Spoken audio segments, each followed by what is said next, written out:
Hello, Assalamualaikum semua. Okey, hari ni saya nak kongsi resepi dessert ni sangat sedap. Kita namakan dia banana snack. Tak banyak sangat dia punya bahan-bahan. Kita hanya perlukan kita punya puff pastry, sedikit kismis, pisang dan juga bijan hitam. Itu saja dan rasa dia sangat sedap. Ikuti Kita ada pisang ni, nanti kita akan masukkan dalam kita punya pastry dan kita potong-potong Okey, kita letakkan pisang di atas pastry kita. Kemudian kita letak sedikit kismis macam tu. Sebab kita nak buat banana and kismis roll Mau gitu. Okey, begini kita dah letak kismis, kemudian kita akan roll ataupun gulungkan Okey, kemudian kita roll begini senang aja. Kita gulung aja. Gitu. Nampak tak?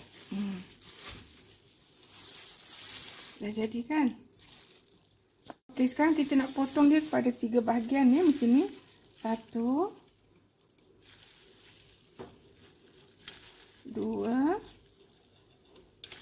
3. Nampak tak? 3 bahagian 1 2 3. Okey, nanti kita ambil lah satu-satu, kita masuk dalam kita punya tray dan dalam ni macam ni. Susun macam ni. Senang je kan?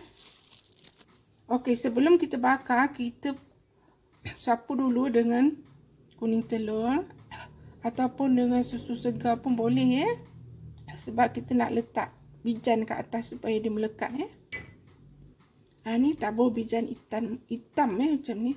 Bijan putih pun boleh, tapi bijan hitam lebih cantik Okey, buat hingga selesai. Okey, sekarang ready untuk masuk oven. So oven adalah 160 lebih kurang 15 ke 20 minit. Tengok pada oven sendiri Wow, dah masak dah. Sedap bau dia, aroma pisang memang sedap sangat.